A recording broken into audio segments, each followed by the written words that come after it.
அனைவருக்கும் வணக்கம். இன்றைக்கி யோவான் எழுதின சுவிசேஷம் 1ஆம் அதிகாரத்துடைய ஒரு சிறிய விளக்குறை பார்க்கலாம். இந்த யோவான் எழுதின புஸ்தகம் இந்த வேதாகமத்திலே மற்ற புஸ்தகங்களை காட்டிலும் நிருபங்களை காட்டிலும் வாசிக்கிறதுக்கும் புரிந்து கொள்வதற்கும் மிகவும் எளிமையான புஸ்தகம். அப்படி இருந்தாலும் இந்த ஒவ்வொரு வசனத்துலேயும் நிறைய அடுக்கடுக்காக அர்த்தங்கள் அடங்கி இருக்குது. அதனால் நம்ம எவ்வளோ தான் இதை திரும்ப திரும்ப படித்தாலும் நம்ம ஒவ்வொருக்கா படிக்கிறப்போ நிறைய அர்த்தங்கள் நிறைய உண்மைகளை நம்ம புதுசாக கற்றுக்கலாம். இந்த புஸ்தகத்தை எழுதுனதோட நோக்கம் பார்த்தோம்னா 20ஆம் அதிகாரம் 31வது வசனத்தில் என்ன போட்டிருக்குன்னா, இயேசு தேவனுடைய குமாரனாகிய கிறிஸ்து என்று நீங்கள் விசுவாசிக்கும்படியாகவும் விசுவாசித்து அவருடைய நாமத்தினாலே நித்திய ஜீவனை அடையும்படியாகவும் இவைகள் எழுதப்பட்டிருக்கு அப்படின்னு சொல்லியிருக்கு. அப்போ இதை எழுதின நோக்கம் என்னதுன்னா, நம்ம இயேசுவை தேவனுடைய குமாரன் என்றும் அவர் கிறிஸ்து என்று நம்ம விசுவாசித்து நித்திய ஜீவனை பெற்றுக்கொள்வது தான் இது அந்த புஸ்தகத்தோடைய நோக்கம். இந்த யோவான் 1ஆம் அதிகாரம் 3 பகுதிகளாக பிரிக்கப்பட்டிருக்குது. முதல் 18 வசனங்கள் ஒரு சிறிய முன்னுரை ஒரு இன்ட்ரடக்ஷன் மாதிரி தந்திருக்காங்க. அடுத்து 34வது வசனம் வரைக்கும் யோவான் ஸ்நானகன் பற்றி சொல்லியிருக்குது. அடுத்து 51வது வசனங்கள் வரைக்கும் இயேசு அவருடைய சீஷர்களை தெரிந்து கொள்வதை பற்றி சொல்லியிருக்காங்க. இப்போ முதல் வசனத்துலேருந்து பார்க்கலாம். ஆதியிலே வார்த்தை இருந்தது, அந்த வார்த்தை தேவனிடத்தில் இருந்தது, அந்த வார்த்தை தேவனாய் இருந்தது. இப்போ யோவான் அவருடைய சுவிசேஷத்தை ஆதியாகமம் எப்படி ஆரம்பிச்சிருக்குதோ அதே மாதிரி ஆரம்பிக்கிறார். அங்கேயும் ஆதியிலே தேவன் வானத்தையும் பூமியும் சிருஷ்டித்தார் அப்படின்னு சொல்லியிருக்குது. அப்போ இது ரெண்டுத்துலேயுமே ஆதியிலே இந்த பிகினிங் அப்படின்னு தான் ஸ்டார்ட் ஆகிருக்குது. அங்கே என்ன சொல்லியிருக்குதுன்னா, வானத்தையும் பூமியும் சிருஷ்டித்தார். அப்போ இங்கே வார்த்தை இருந்தது. அப்போ வானத்தையும் பூமியும் சிருஷ்டிக்கிற அந்த டைம்லேயே யார் இருந்தார்னா வார்த்தை இருந்தது. இந்த வார்த்தை என்னது, அது யார், அதோட அர்த்தம் என்னன்னு பார்த்தோம்னா 14வது வசனத்தில் பாருங்கள்.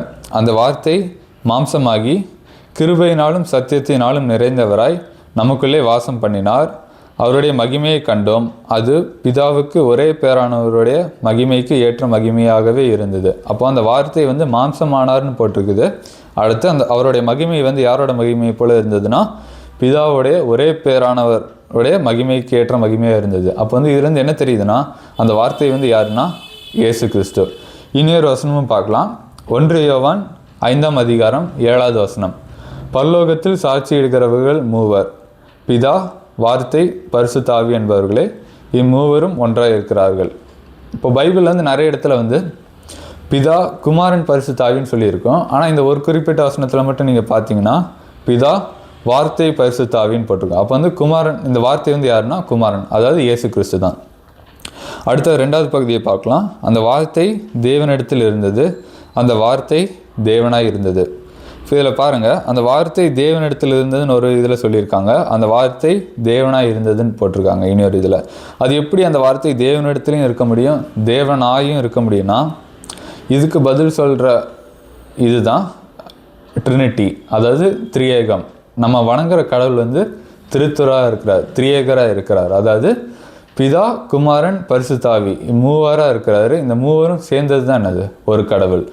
இப்போ நம்ம வாசித்த வசனத்திலே பார்க்கலாம். 1 யோவான் 5:7 பார்க்கலாம். பரலோகத்தில் சாட்சியிடுகிறவர்கள் மூவர், பிதா, வார்த்தை, பரிசுத்த ஆவி. அதாவது பிதா, குமாரன், பரிசுத்த ஆவி இம்மூவரும் ஒன்றாக இருக்கிறார்கள். இதுலேருந்து நம்ம என்ன தெரிஞ்சுக்கலாம்னா, நம்ம வணங்குற கடவுள் 3 நபர்களாக இருக்கிறாரு. ஆனால் அந்த 3 நபர்களும் சேர்ந்தது தான் என்னது, ஒரு கடவுள். இந்த 3 நபர்களும் தனித்தனியாக இருக்கிற நபர்கள், பிதா, குமாரன், பரிசுத்த ஆவி மூவராக இருக்கிறவங்க, திரியேகராக இருக்கிறவங்க. ஆனால் அந்த 3 பேரும் சேர்ந்தது தான் நம்ம வணங்குற கடவுள், அதாவது திரியேக கடவுள். இதுக்கு ஆதாரமாக நம்ம ஆதியாகமத்திலிருந்தே பார்க்கலாம். ஆதியாகமம் 1:26வது வசனம் பார்த்தீங்கன்னா, பின்பு தேவன் நமது சாயலாகவும் நமது ரூபத்தின்படியையும் மனுஷனை உண்டாக்குவோமாக அப்படின்னு சொல்லியிருக்காரு. இதில் பார்த்தீங்கன்னா, எனது சாயலாகவும் எனது ரூபத்தின்படியையும் மனுஷனை உண்டாக்குவோமாக அப்படின்னு சொல்ல, நமது சாயல் அப்படின்னா ஒரு பன்மை இதுதான் யூஸ் பண்ணியிருக்காங்க, ப்ளூரலாக தான் சொல்லியிருக்காங்க. இன்னொரு வசனம் பார்க்கலாம். ஆதியாகமம் 3:22. பின்பு தேவனாகிய கர்த்தர் இதோ மனுஷன் நன்மை தீமை அறியத்தக்கவனாய் நம்மில் ஒருவரை போல் ஆனான் அப்படின்னு சொல்லியிருக்கு. அப்போ அங்கே 3 பேர் இருக்கிறாங்க. இந்த 3 பேரில் என்ன சொல்கிறாங்கன்னா, நம்மில் ஒருவனை போல் அவர் மனுஷன் ஆயிட்டான் அப்படின்னு சொல்லியிருக்கிறாங்க. அப்போ கடவுள் வந்து எப்படி இருக்காருன்னா மூவராக இருக்கிறாரு. இந்த மூவரும் சேர்ந்தது தான் ஒரு கடவுள். அடுத்த வசனம், அவர் ஆதியிலே தேவனோடு இருந்தார். அவர்னா யாரை குறிக்குதுன்னா வார்த்தையை குறிக்குது. அந்த வார்த்தை வந்து ஆதியிலே, அதாவது இந்த பிகினிங், அந்த ஆதியாகமத்தில் பார்த்த அதே ஆதியில் தான், அதே பிகினிங்கில் தான் வானம் பூமியும் சிருஷ்டிக்கப்படுறதுக்கு முன்னாடியே அந்த வார்த்தை வந்து யாரோட இருந்தார்னா தேவனிடத்தில் இருந்தார்னு சொல்லியிருக்கு. இதுலேருந்து என்ன தெரியுதுன்னா, இயேசு கிறிஸ்து வந்து 2000 வருஷங்களுக்கு முன்னாடி தான் இந்த உலகத்தில் வந்து அவதரித்தார். அந்த 2000 வருஷங்களுக்கு முன்னாடி தான் அவர் சிருஷ்டிக்கப்பட்டார். இல்லை அப்போதுலேருந்து தான் அவருக்கு என்னது உயிர் வந்துச்சு அப்படின்னு இல்லை. இயேசு கிறிஸ்து வந்து என்னது ஆதியிலே, அதாவது இந்த உலகங்கள் உண்டாகிறதுக்கு முன்னாடியே அவர் வந்து யாரோட இருக்கிறார்? தேவனோடு இருக்கிறார். தேவனோடு மட்டும் இல்லை, அவர் தேவனாக இருக்கிறார். அவர் வந்து என்னது அப்பையிலிருந்தே கடவுளாக தான் இருக்கிறார். 3வது வசனம், சகலமும் அவர் மூலமாய் உண்டாயிற்று, உண்டானதொன்றும் அவராலே அல்லாமல் உண்டாகவில்லை. அப்போ இதுலேருந்து என்ன தெரியுதுன்னா, வார்த்தையின் மூலமாக தான் சகலமும் உண்டாயிற்று, உண்டானதொன்றும் அவராலே அல்லாமல் உண்டாகவில்லை. அதாவது இந்த இயேசு கிறிஸ்து தான் என்னது எல்லாத்தையும் படைக்கிறார். இந்த உலகங்கள், பரலோகங்கள், உலகத்தில் உள்ள எல்லாவற்றையும் யார் தான் படைக்கிறாருன்னா இயேசு கிறிஸ்து தான் படைக்கிறாங்க. ஒரு வசனம் பார்க்கலாம். கொலோசையர் 1ஆம் அதிகாரம் 16வது வசனம், ஏனென்றால் அவருக்குள் சகலமும் சிருஷ்டிக்கப்பட்டது, பரலோகத்தில் உள்ளவைகளும் பூலோகத்தில் உள்ளவைகளும் ஆகிய காணப்படுகிறவைகளும் காணப்படாதவைகளுமான சகல வஸ்துக்களும் சிங்காசனங்களும் கர்த்தத்துவங்களானாலும் அதிகாரங்களானாலும் சகலமும் அவரை கொண்டும் அவருக்கென்றும் சிருஷ்டிக்கப்பட்டது. இப்போ இந்த வசனத்திலிருந்து என்ன தெரியுதுன்னா, எல்லாமே பரலோகத்தில் உள்ளவைகளும் பூலோகத்தில் உள்ளவைகளும் காணப்படுகிறவைகளும் காணப்படாதவைகளுமான எல்லா வஸ்துக்களும், அதாவது எல்லாமே யாரால் தான் படைக்கப்பட்டிருக்குதுன்னா இயேசு கிறிஸ்து மூலமாக தான் படைக்கப்பட்டிருக்குது. 4வது வசனம், அவருக்குள் ஜீவன் இருந்தது, அந்த ஜீவன் மனுஷருக்கு ஒளியாக இருந்தது, அந்த ஒளி இருளிலே பிரகாசித்தது, இருளானது அதை பற்றி கொள்ளவில்லை. இதில் அந்த இருள்னு போட்டிருக்கிறது வந்து எதை குறிக்குதுன்னா, நம்மளுடைய அறியாமை, நம்ம வந்து பாவத்திலே இருக்கிறோம், நம்ம வந்து என்னது கடவுளை புரிந்து கொள்ளாமல் இருக்கிறோம் அப்படின்னு சொல்லுது. அவருக்குள் ஜீவன் இருந்தது, அந்த ஜீவன் மனுஷருக்கு ஒளியாக இருந்தது. அதாவது இயேசு கிறிஸ்து தான் என்னது நமக்கு ஒளியாக வந்தார். அந்த ஒளி இருளிலே பிரகாசித்தது. அவர் வந்து என்னது நம்ம இருளில் இருக்கிறோம், நம்ம மேலே பிரகாசிக்கிறாரு. ஆனால் என்னது இருளானது அதை பற்றி கொள்ளவில்லை. இப்போ இந்த வசனத்துலேருந்து நம்ம என்ன கற்றுக்கொள்ளலாம்னா, நம்ம இருளில் இருக்கிற போது, இருள்னா நம்ம விசுவாசிக்காமல் இருக்கிறப்போ, அதாவது நம்ம வந்து ரட்சிக்கப்படாமல் இருக்கிறப்போ நமக்குள்ள ஒளி படுது. ஆனால் அந்த ஒளியை நம்மளால் என்ன பண்ண முடியல, புரிந்து கொள்ள முடியல, அதை பற்றி கொள்ள முடியல. அப்படி இருக்கிறதுனால கடவுள் வந்து என்ன பண்ணுறாருன்னா, அடுத்த வசனத்தை பாருங்க, தேவனாலே அனுப்பப்பட்ட ஒரு மனுஷன் இருந்தான், அவன் பேர் யோவான். அவன் தன்னால் எல்லாரும் விசுவாசிக்கும்படி அந்த ஒளியை குறித்து சாட்சி கொடுக்க சாட்சியாகி வந்தான். அப்போ வந்து நம்ம வந்து இருளில் இருக்கிறோம், நம்ம வந்து ஒளியை பற்றி கொள்ள முடியாமல் இருக்கிறோம். அப்போ வந்து என்னது ஒரு மனுஷன் வரான், அவன் வந்து என்னது நம்ம விசுவாசிக்கும்படி அந்த ஒளியை குறித்து நமக்கு சாட்சி கொடுக்க வரான். அப்போ இதுலேருந்து என்ன தெரியலான்னா, நம்ம ஒளியில் இந்த உலகத்துலேருந்து நிறைய மக்கள் வந்து என்னது கடவுளை ஏற்றுக்கொள்ளாமல் கடவுளை விசுவாசிக்காமல் இருளிலே தான் இருக்கிறாங்க. அவங்களால என்னது அந்த ஒளியை வந்து என்னது பற்றி கொள்ள முடியாது. அவங்க ஏன்னா இருளில் இருக்கிறாங்க. அப்போ வந்து என்ன பண்ணுறாங்கன்னா, ஒரு மனுஷனாக கடவுள் வந்து ஒருத்தரை அனுப்புகிறாரு. இந்த இடத்துல வந்து யார் அனுப்புகிறாரு? யோவான் அனுப்புகிறாரு. அதே மாதிரி நம்ம இந்த உலகத்தில் இருக்கிறப்போ இருளில் இருக்கிற மக்களுக்கு வந்து என்னது நம்மளே, அதாவது விசுவாசிக்கப்பட்ட மக்களை வந்து என்னது கடவுள் வந்து அனுப்புகிறாரு. ஒரு வசனத்தை பார்க்கலாம். 1 கொரிந்தியர் 2ஆம் அதிகாரம் 14வது வசனம், ஜென்ம சுபாவமான மனுஷனோ தேவனுடைய ஆவிக்குரியவைகளை ஏற்றுக்கொள்ளான், அவைகள் அவனுக்கு பைத்தியமாக தோன்றும், அவைகள் ஆவிக்கேற்ற பிரகாரமாய் ஆராய்ந்து நிதானிக்கப்படுகிறவைகளானதால் அவைகளை அறியவும் மாட்டான். இதுலேருந்து என்ன சொல்கிறாங்கன்னா, ஜென்ம சுபாவமான மனுஷன், அதாவது என்னது இந்த உலகத்துக்கு ஏற்றபடி வாழ்கிற மனுஷன், அதாவது ரட்சிக்கப்படாத மனுஷன் வந்து தேவனுடைய ஆவிக்குரியவைகளை ஏற்றுக்கொள்ளான், அவைகள் அவனுக்கு பைத்தியமாய் தோன்றும். அதே மாதிரி தான் நம்ம வந்து இந்த உலகத்தில் போய் இயேசு கிறிஸ்துவை பற்றி சொன்னோம், இந்த பைபிளை பற்றி சொல்கிறோம், அவரோட சுவிசேஷத்தை சொல்கிறோன்னா, இந்த உலகத்தில் இருக்க மோஸ்ட் ஆஃப் த மக்கள் வந்து என்னது நம்மளை ஏற்றுக்கொள்ள மாட்டாங்க, நம்மளை பார்த்து என்னது கிண்டல் பண்ணுவாங்க. அவைகள் அவனுக்கு பைத்தியமாய் தோன்றும், இதெல்லாம் எப்படி உண்மையாக இருக்க முடியும் அப்படின்னு கேட்பாங்க. ஆனால் என்னது நம்ம வந்து அவர்களுக்கு தேவனுக்கு வந்து என்னது சாட்சியாய் போகணும்.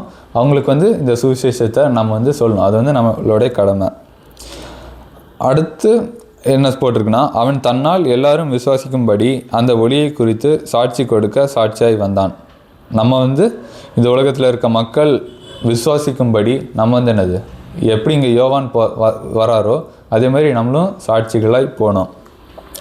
அப்படி ஒருக்கா இந்த மக்கள் வந்து அந்த ஒளியை பற்றி கொண்டுட்டாங்கன்னா அதுக்கப்புறம் யார் அவங்களுக்கு வந்து வேற ஒருத்தர் இந்த வேதாகமத்தை பற்றி சொல்லணும் அப்படின்ற அவசியம் இல்லை. ஏன்னா அவங்களுக்குள்ளே யார் இருக்கிறாருன்னா பரிசுத்த ஆவியானவர் வந்து அவங்களுக்குள்ளே வாசம் பண்ணுகிறார். இனியொரு வசனத்தையும் பார்க்கலாம். 1 யோவான் 2ஆம் அதிகாரம் 27வது வசனம். நீங்கள் அவராலே பெற்ற அபிஷேகம் உங்களில் நிலைத்திருக்கிறது, ஒருவனும் உங்களுக்கு போதிக்க வேண்டியதில்லை. அந்த அபிஷேகம் சகலத்தையும் குறித்து உங்களுக்கு போதிக்கிறது. அது சத்தியமாக இருக்கிறது, பொய் அல்ல. அது உங்களுக்கு போதிக்கிறபடியே அவரில் நிலைத்திருப்பீர்களாக. இதில் என்ன சொல்லியிருக்குன்னா, நீங்கள் அவராலே பெற்ற அபிஷேகம், அதாவது நீங்கள் ரட்சிக்கப்படுற அன்னைக்கு வந்து பரிசுத்த ஆவியானவர் இருந்தது உங்கள் உள்ளத்துக்குள்ளே வருவார். அந்த அபிஷேகம் இருந்துச்சுன்னா ஒருவனும் உங்களுக்கு போதிக்க வேண்டுவதில்லை. அந்த அபிஷேகம் சகலத்தையும் குறித்து உங்களுக்கு போதிக்கிறது. இதுலேருந்து என்ன தெரிஞ்சுக்கலாம்னா, இருளில் இருக்கிற மக்களால் இந்த வேதாகமத்தை படித்தாங்கன்னா அவங்களுக்கு எதுவுமே புரியாது. அவங்களுக்கு என்னது அது பைத்தியமாய் தோன்றும். ஆனால் ஒருக்கா இந்த ரட்சிக்கப்பட்டாங்க, தேவனை விசுவாசிக்கிறாங்க, தேவனுடைய குமாரனை விசுவாசித்து அந்த பரிசுத்த ஆவியானவரை பெற்றுக்கொண்டால் மட்டுமே அவங்களால இதை வந்து இந்த பைபிள் வந்து புரிஞ்சுக்கொள்ள முடியும். ஏன்னா அந்த அபிஷேகம் வந்து சகலத்தையும் குறித்து அவங்களுக்கு வந்து போதிக்கும். 8வது வசனம். அவன் அந்த ஒளி அல்ல, அந்த ஒளியை குறித்து சாட்சி கொடுக்க வந்தவனாய் இருந்தான். உலகத்திலே வந்த எந்த மனுஷனையும் பிரகாசிப்பிக்கிற ஒளி அந்த மெய்யான ஒளி. இதில் வந்து அந்த ஒளி வந்து யாருன்னு பார்த்தோம், வார்த்தை, அதாவது ஜீசஸ் கிரைஸ்ட். அந்த ஒளி வந்து உலகத்திலே வந்து எந்த மனுஷனையும் பிரகாசிப்பிக்கிற ஒளி அந்த மெய்யான ஒளி. இதில் வந்து என்ன தெரியுதுன்னா, இந்த உலகத்தில் இருக்க எல்லார் மேலேயும் அந்த ஒளி வந்து படுது, எல்லாரையும் பிரகாசிக்குது. அப்போ வந்து இதுலேருந்து என்ன தெரிஞ்சுக்கலாம்னா, கடவுள் வந்து ஒரு குறிப்பிட்ட மக்களுக்காகவோ இல்லை ஒரு குறிப்பிட்ட சந்ததியாருக்காகவோ வரல, இந்த உலகத்தில் இருக்கிற எல்லா மக்களுக்காகவும் அவர் வந்து வந்திருக்காரு. அவரோட வந்ததோட நோக்கம் என்னதுன்னு பார்க்கலாம். யோவான் 6ஆம் அதிகாரம் 40வது வசனம். இதே புஸ்தகத்தில் 6வது அதிகாரம் 40வது வசனத்தை பார்த்தீங்கன்னா என்ன சொல்லுதுன்னா, அவர் எனக்கு தந்தவைகளில் ஒன்றையும் நான் எழுந்து போகாமல் கடைசி நாளில் அவைகளை எழுப்புவதே என்னை அனுப்பின பிதாவின் சித்தமாக இருக்கிறது. குமாரனை கண்டு அவரிடத்தில் விசுவாசமாக இருக்கிறவன் எவனோ அவன் நித்திய ஜீவனை அடைவதும் நான் அவனை கடைசி நாளில் எழுப்புவதும் என்னை அனுப்பினவருடைய சித்தமாக இருக்கிறது என்றான். அப்போ இதில் என்ன போட்டிருக்காங்கன்னா, குமாரனை கண்டு, அதாவது குமாரன் இந்த உலகத்துக்கு வராரு, அவரிடத்தில் விசுவாசமாக இருக்கிறவன் எவனோ, அதாவது யார் வேணாலும் அவரை விசுவாசிக்கலாம். அப்படி விசுவாசிக்கிறவங்க அவன் நித்திய ஜீவனை அடைவதும். அப்படி விசுவாசிக்கிறவங்களுக்கு யார் என்ன தராரு, கடவுள் வந்து நித்திய ஜீவனை தராரு, எவர்லாஸ்டிங் லைஃபை தராரு. நான் அவனை கடைசி நாளில் எழுப்புவதும், அதாவது இந்த உலகம் வந்து முடிகிற அப்போ அந்த கடைசி நாளில் அவனை திரும்ப உயிரோடு எழுப்புவதும் என்னை அனுப்பினவருடைய சித்தமாக இருக்குது அப்படின்னு சொல்லியிருக்காங்க. அடுத்த வசனம் 10வது வசனத்தை பார்க்கலாம். அவர் உலகத்தில் இருந்தார், உலகம் அவர் மூலமாய் உண்டாயிற்று, உலகமோ அவரை அறியவில்லை. அவர் உலகத்தில் இருந்தார், ஜீசஸ் வந்து இந்த உலகத்துக்கு வந்தார். உலகம் வந்து அவர் மூலமாய் தான் உண்டாயிற்று. நம்ம 3வது வசனத்திலே பார்த்தோம், சகலமும் அவர் மூலமாய் உண்டாயிற்று, உண்டானதொன்றும் அவராலே அல்லாமல் உண்டாகவில்லை. அடுத்து உலகமோ அவரை அறியவில்லை. அதாவது இந்த உலகத்தில் இருக்க மோஸ்ட் ஆஃப் த மக்கள், மெஜாரிட்டி ஆஃப் த பீப்புள் வந்து கடவுளை வந்து அறியவில்லை, இன்னும் அவிசுவாசத்திலே தான் இருக்கிறாங்க. ஒரு குறிப்பிட்ட மக்கள் தான், ஒரு சிறிய பகுதியான மக்கள் தான் கடவுளை உண்மையாக அறிஞ்சு அவர் மேலே விசுவாசமாக இருக்கிறாங்க. 11வது வசனம். அவர் தமக்கு சொந்தமானதிலே வந்தார், அவருக்கு சொந்தமானவர்களோ அவரை ஏற்றுக்கொள்ளவில்லை. இதில் என்ன சொல்லியிருக்குன்னா, ஜீசஸ் இயேசு கிறிஸ்து வந்து அவருக்கு சொந்தமானதிலே வந்தார். அதாவது சொந்தமானதுன்னா இதில் என்ன குறிக்கும்னா, யூதர்கள், இஸ்ரேல் மக்களை குறிக்கும்.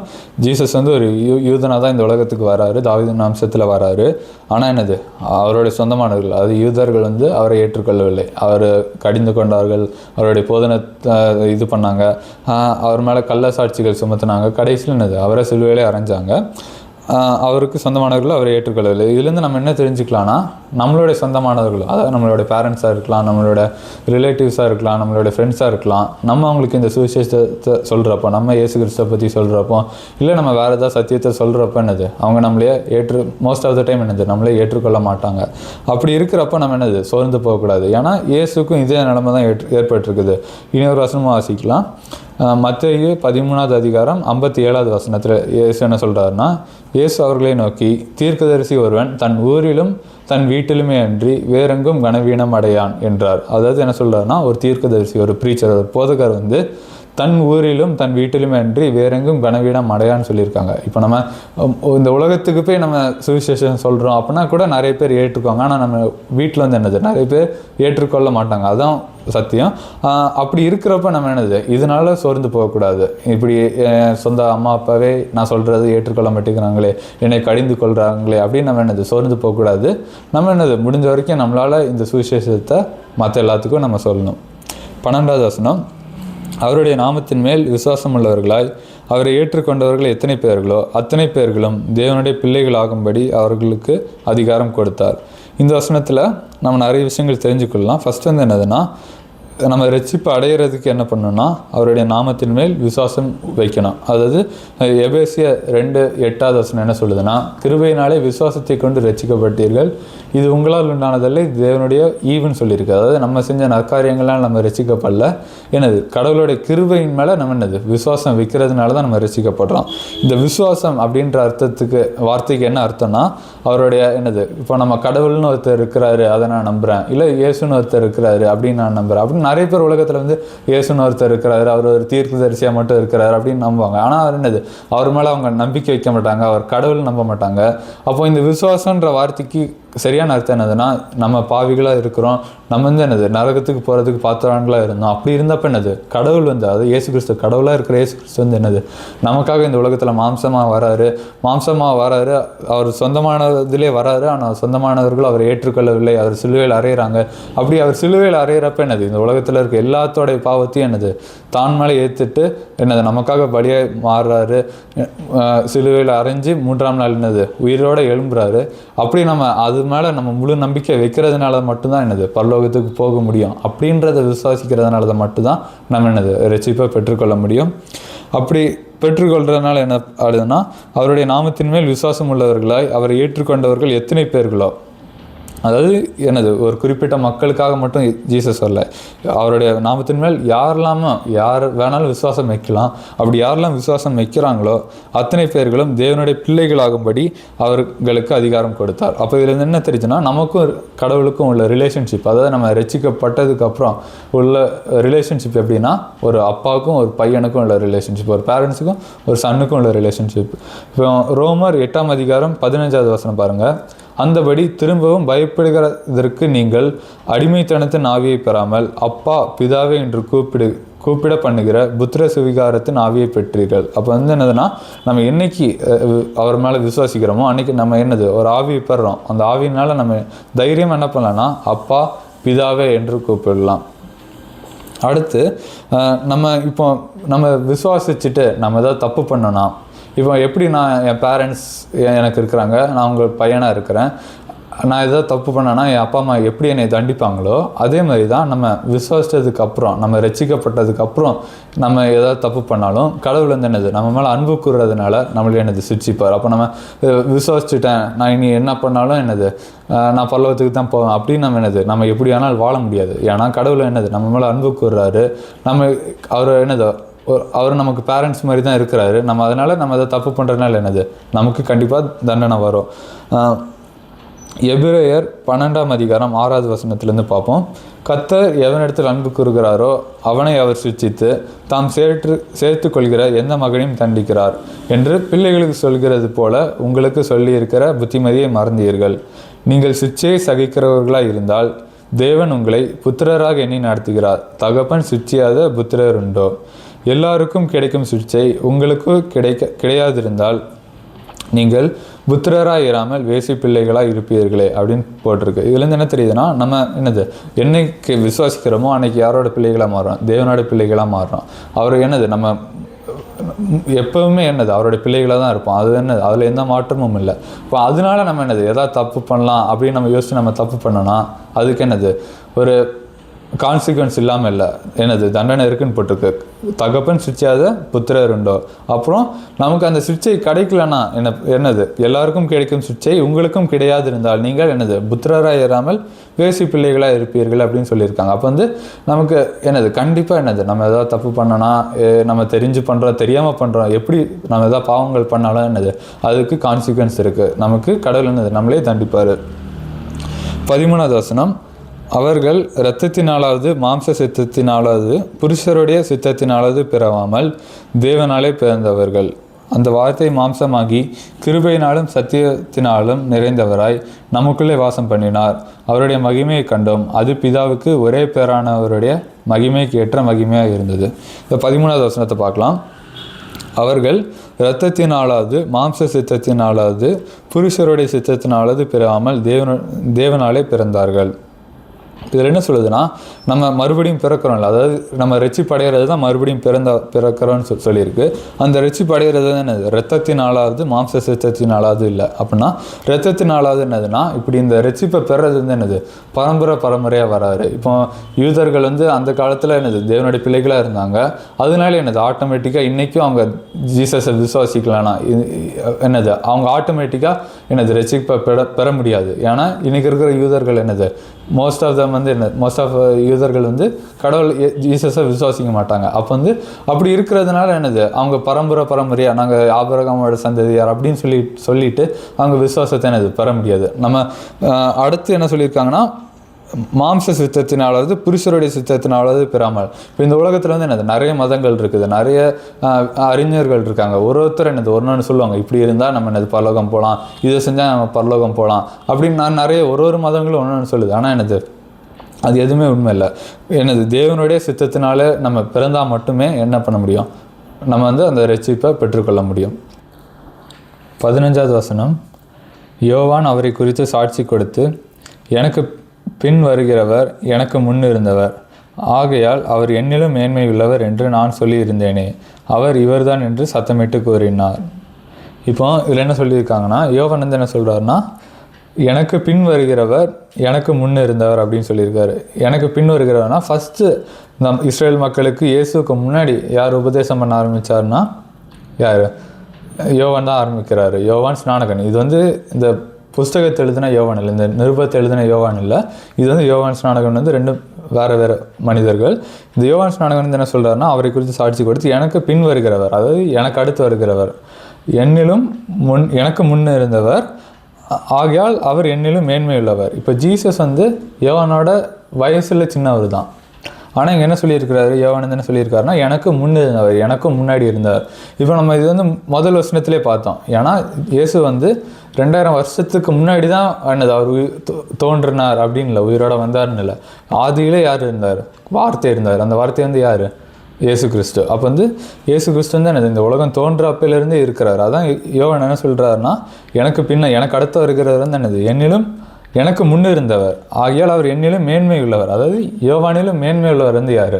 இயேசு கிறிஸ்து. யோவான் மட்டும் இல்லை, யோவானுக்கு முன்னாடி வந்து எல்லா தீர்க்கதரிசிகளிலும் மேன்மை உள்ளவர் வந்து யாருன்னா இயேசு கிறிஸ்து. ஏன்னா அவர் வந்து என்னது சாதாரண தீர்க்கதரிசி மட்டும் இல்லை, கடவுளுடைய ஒரு தூதன் மாதிரி இல்லை. ஏன்னா அவர் வந்து என்னது கடவுள் நமக்கு மனுஷனாக இந்த உலகத்தில் மாம்சமாக வராரு. அதனால அவர் என்னது என்னிலும் மேன்மை உள்ளவர்னு யோவான் ஸ்நானகன் சொல்கிறாரு. அவர் இவர்தான் என்று சத்தமிட்டு கூறினான்.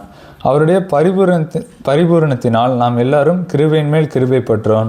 எப்படி எனில் நியாயப்பிரமாணம் மோசேயின் மூலமாய் கொடுக்கப்பட்டது, கிருபையும் சத்தியமும் இயேசு கிறிஸ்துவின் மூலமாய் உண்டாயின. என்ன சொல்லியிருக்காங்கன்னா, அவருடைய பரிபூரணத்தினால் நாம் எல்லாரும் கிருபையின் மேல் கிருபை பெற்றோம். எப்படி எனில் நியாயப்பிரமாணம் மோசையின் மூலமாய் கொடுக்கப்பட்டது. ஏன்னா அந்த மோசையின் மூலமாக தான் என்னது நியாயப்பிரமாணங்கள் கொடுக்கப்பட்டது. எனது 10 கட்டளைகள் அப்புறம் வேறு நிறைய பிரமாணங்கள் கொடுக்கப்பட்டன. ஆனால் கிருபையும் சத்தியமும் இயேசு கிறிஸ்துவினால் மூலமாக உண்டாயின. ஏன்னா இந்த நியாயப்பிரமாணத்தின் கிரியைகளால் நம்ம யாருமே என்ன பண்ண முடியாது, அதை கடைப்பிடிக்கிறதுனால நம்ம ரட்சிப்பை பெற முடியாது, நம்ம பரலோகத்துக்கு போக முடியாது. இப்போ ரோமர் 3:20 பாருங்கள். இப்படி இருக்க பாவத்தை அறிகிற அறிவு நியாயப்பிரமாணத்தினால் வருகிறபடியால் எந்த மனுஷனும் நியாயப்பிரமாணத்தின் கிரியைகளினாலே தேவனுக்கு முன்பாக நீதிமானாக்கப்படுவதில்லை. இதில் என்ன சொல்கிறாங்கன்னா, எந்த மனுஷனும் நியாயப்பிரமாணத்தின் கிரியைகளினாலே, அதாவது நம்ம நியாயப்பிரமாணத்தை கடைபிடிக்கிறதுனால, நம்ம அந்த 10 கட்டளைகளை கீழ்ப்படுகிறதுனால, இல்லை நம்ம கடவுள் சொன்ன அந்த பிரமாணங்கள் எல்லாம் கைக்கொள்றதுனால நம்ம நீதிமானாக்கப்படுவதில்லை. எதனால் நம்ம நீதிமானாக்கப்படுகிறோன்னா கிருபையும் சத்தியமும், அதாவது கடவுளுடைய கிருபையினால். அதாவது முன்னாடியே நம்ம எபேசியர் 2:8 பார்த்தோம், கிருபையினாலே விசுவாசத்தை கொண்டு ரட்சிக்கப்பட்டீர்கள், இது உங்களால் உண்டானதல்ல. இப்போ இன்னொரு வசனமும் பார்க்கலாம். கலாத்தியர் 3:5 அதிகாரம் 5வது வசனம் பார்த்தீங்கன்னா, அன்றியும் உங்களுக்கு ஆவியை அவித்து உங்களுக்குள்ளே அற்புதங்களை நடப்பிக்கிறவர் அதை நியாயப்பிரமாணத்தின் கிரியைகளினாலேயோ விசுவாசத்தின் கேள்வினாலேயோ எதனாலே செய்தார். அப்படியே ஆபிரகாம் தேவனை விசுவாசித்தான், அது அவனுக்கு நீதியாக எண்ணப்பட்டது. ஆகையால் விசுவாச மார்க்கத்தார்கள் எவர்களோ அவர்களே ஆபிரகாமின் பிள்ளைகள் என்று அறிவீர்கள். இப்போ இதுலேயும் என்ன போட்டிருக்குன்னா, அன்றியும் உங்களுக்கு ஆவியை அவித்தது எதுன்னு கேட்டிருக்காங்க. நியாயப்பிரமாணத்தின் கிரியைகளினாலேயோ இல்லை விசுவாசத்தின் கேள்வியினாலேயோ. எதனால் நீங்கள் அந்த இது பண்ணீங்கன்னா எதனால்? விசுவாசத்தினால தான். அடுத்த வசனம், அப்படியே ஆபிரகாம் தேவனை விசுவாசித்தான், அது அவனுக்கு நீதியாக எண்ணப்பட்டது. அப்போ ஆபிரகாம் அவன் செஞ்ச கிரியைகள்னால நீதிமானாக்கப்படல, அவன் தேவனை விசுவாசித்தான், அது அவனுக்கு நீதியாக எண்ணப்பட்டது. அதே மாதிரி தான் நம்மளும் நம்ம செய்கிற நற்கிரியைகள்னாலையோ இல்லை நம்ம நியாயப்பிரமாணத்தை கடைப்பிடிக்கிறனாலையோ இல்லை நம்ம செய்கிற மற்ற உதவிகள்னாலையோ இல்லை சர்ச்சுக்கு தேவாலயத்துக்கு போகிறதுனாலையோ நம்ம அதனால நம்ம நீதிமானாக்கப்படுவதில்லை. நம்மளோட நீதியினால நம்ம பரலோகத்துக்கு போக முடியாது. கடவுளோட நீதி, தேவனுடைய நீதி, தேவனுடைய கிருபையை நம்ம விசுவாசிக்கிறதுனால மட்டும்தான் நம்ம நீதிமான்கள் ஆக்கப்பட முடியும். அடுத்து 18வது வசனம், தேவனை ஒருவனும் ஒரு காலும் கண்டதில்லை, பிதாவின் மடியில் இருக்கிற ஒரே பேரான குமாரனே அவரை வெளிப்படுத்தினார். இதில் என்ன சொல்லிருக்குதுன்னா, தேவனை ஒருவனும் ஒரு காலும் கண்டதில்லைன்னு போட்டிருக்கு. இப்போ யாத்திராகமும் 33வது அதிகாரம் 20வது வசனத்தை பார்த்தீங்கன்னா, கடவுள் மோசே கிட்ட சொல்கிறாரு, பிதாவாகிய தேவன் மோசே கிட்ட என்ன சொல்கிறாருன்னா, நீ என் முகத்தை காண மாட்டாய், ஒரு மனுஷனும் என்னை கண்டு உயிரோடு இருக்கக்கூடாது என்றார். அப்போ கடவுள் ஒருவனும் ஒரு காலம் கண்டதில்லை, அதாவது பிதாவாகிய தேவனை ஒருவனும் ஒரு காலம் கண்டதில்லை. அப்படி பார்த்தாலும் நம்மளால் உயிரோடு இருக்க முடியாதுன்னு கடவுள் சொல்லியிருக்காரு. ஆனால் பிதாவின் மடியில் இருக்கிற ஒரே பேரான குமாரனே அவரை வெளிப்படுத்தினார். நம்ம எப்படி கடவுளை பார்க்க முடியும்னா யார் மூலியமா? இயேசு மூலியமா. அப்போ இருந்த மக்கள் யார் மூலியமா ஜீசஸை பார்த்தாங்கன்னா, கடவுளை பார்த்தாங்கன்னா இயேசப்பா மூலியமா தான் அவர் கடவுள் இயேசப்பா மூலியமாக தான் அவரை வெளிப்படுத்துகிறார். இப்போ இதுலேருந்து நம்ம இன்னும் ஒன்று தெரிஞ்சுக்கலாம்னா, பழைய ஏற்பாட்டில் நிறைய இடத்துல மனுஷர்கள் கடவுளை பார்த்துருப்பாங்க. இப்போ ஆதியாகமும் 18வது அதிகாரத்தில் பார்த்தீங்கன்னா, ஆபிரகாம் அவருடைய கூடாரத்துக்கு கடவுளை அழைத்து அவருக்கு விருந்து தருவார். அதே மாதிரி 32வது ஆதியாகமும் 32வது அதிகாரத்தில் நீங்கள் பார்த்தீங்கன்னா, யாக்கோபு கடவுள் இடத்துல மல்யுத்தம் பண்ணி, கடவுளை நான் பார்த்தேனே, நான் இன்னும் உயிரோடு இருக்கேனே அப்படின்னு கேட்பாங்க. அப்போ இது முரண்படுது அப்படின்னு கேட்டிங்கன்னா கிடையாது. ஏன்னா ஒரு பக்கம் என்ன சொல்லியிருக்குன்னா, ஒரு மனுஷனும் என்னை கண்டு உயிரோடு இருக்கக்கூடாது என்றார் அப்படின்னு யாத்திராகமும் 33வது அதிகாரம் 20வது வசனத்தில் சொல்லியிருக்குது. ஆனால் நம்ம பழைய ஏற்பாட்டில் நிறைய இடத்துல மனுஷர்கள் கடவுளை பார்த்துருக்காங்க அப்படின்னு நமக்கு ஒரு பக்கம் இருக்குது. அப்போ இது எப்படி சாத்தியமாகும்னா, நம்ம முதல் வசனத்திலே பார்த்தோம், கடவுள் எப்படி இருக்காரு? திரியேக்கராக இருக்கிறார். இதில் பிதா ஒருவனும் ஒரு காலம் பார்த்ததில்லை. அப்படி பார்த்தாலும் உயிரோடு இருக்க முடியாது. ஆனால் பழைய ஏற்பாட்டில் கடவுளை பார்த்தாங்க அப்படின்னு சொல்லியிருக்க ஒவ்வொரு சம்பவமும் யார் அங்கே வந்திருக்காருன்னா இயேசு. அப்போ இதுலேருந்து நம்ம இன்னொருக்கா இது எதை ப்ரூவ் பண்ணுதுன்னா, கடவுள் இயேசு கிறிஸ்து 2000 வருஷங்களுக்கு முன்னாடி தான் இந்த உலகத்துக்கு வந்தாருன்றது பொய். அவர் அதுக்கு முன்னாடியே இருக்கிறார். எப்போ இதுலேருந்து இருக்காரு? ஆதியிலே வார்த்தை இருந்தது, அந்த ஆதியிலேருந்தே இருக்கிறாரு. அவர் சாதாரண மனுஷனும் ஒரு தீர்க்கதரிசிகள். அவர் கடவுள் அப்போலேருந்து ஆதியிலேருந்து இருக்கிறாரு. அப்போலேருந்து நிறைய மனுஷங்களுக்கு அவர் தரிசனம் ஆகிட்டு தான் இருக்கிறாரு. அது மூலியமாக தான் தேவன் அவரை வெளிப்படுத்துகிறார். இப்போது இந்த இன்ட்ரடக்ஷன் இது வரைக்கும் 18வது வசனம் வரைக்கும் ஒரு முடிவுற மாதிரி இருக்குதுன்னு சொன்னோம். இது வரைக்கும் நம்ம பார்த்துருக்கோம். ஒரு சம்மரி மாதிரி நம்ம பார்த்தோன்னா, ஃபஸ்ட் என்ன சொல்லியிருக்காங்கன்னா, கடவுளை பற்றி சொல்லியிருக்காங்க, அதாவது வார்த்தையை பற்றி சொல்லியிருக்காங்க. அந்த வார்த்தை எப்படி இருந்தது? அந்த வார்த்தை இருந்தது தேவனாக இருந்தது. அந்த வார்த்தை தான் சகலத்தையும் படைத்தார். அப்புறம் 5வது வசனத்துலேருந்து பார்த்தோன்னா, நம்ம மக்கள் ரட்சிக்கப்படாத மக்கள் இருளில் இருக்கிறாங்க. அந்த ஒளி அவங்க மேலே படுது, ஆனாலும் அவங்களால அதை ஏற்றுக்கொள்ள முடியவில்லை. அதே மாதிரி தான் இப்பயும் நிறைய அவிசுவாசிகள்லாம் இருளில் தான் இருக்கிறாங்க. அவங்களால இந்த ஒளியை பற்றி கொள்ள முடியல, அந்த ஒளியை புரிந்து கொள்ள முடியவில்லை. அதனால நம்ம என்ன பண்ணோம்? அடுத்த 6வது வசனம், தேவனால் அனுப்பப்பட்ட ஒரு மனுஷன் இருந்தான். அதே மாதிரி இப்போ இருக்கிற ரட்சிக்கப்படாதவங்களுக்கும் என்னது, கடவுள் உங்களையும் என்னையும் ஒரு மனுஷனை அனுப்புகிறாரு. நம்ம என்ன பண்ணணும், அந்த ஒளிக்கு சாட்சிகளாக இருக்கணும். அடுத்து 12வது வசனத்துலேருந்து என்ன பார்த்தோன்னா, எனது இயேசுவை பற்றி பார்க்குறோம், எனது அந்த விசுவாசத்தை பற்றி பார்க்குறோம். அவர் மேலே, அவருடைய நாமத்தின் மேல் நம்பிக்கை வைக்கிறவங்களுக்கு என்னது, பிள்ளைகளாகும்படி, எத்தனை பேர்களோ தேவனுடைய பிள்ளைகளாகும்படி அவர்களுக்கு அதிகாரம் கொடுத்தாருன்னு பார்த்தோம். அப்புறம் என்னது, யோவான் ஸ்நானகன் வந்து அவரை குறித்து கொடுக்குற சாட்சி, அதாவது இயேசு கிறிஸ்துவை பற்றி கொடுக்குற சாட்சியை வந்து 18வது வசனம் வரைக்கும் பார்க்குறோம். இத்துடன் இந்த பதிவு வந்து என்னது நம்ம முடிச்சுக்கொள்ளலாம். அடுத்த பதிவில் வந்து எனது யோவானுடைய எனது சாட்சியை குறித்தும் இயேசு அவருடைய சீஷர்களை தெரிந்து கொள்கிறத பற்றியும் பார்க்கலாம். நன்றி.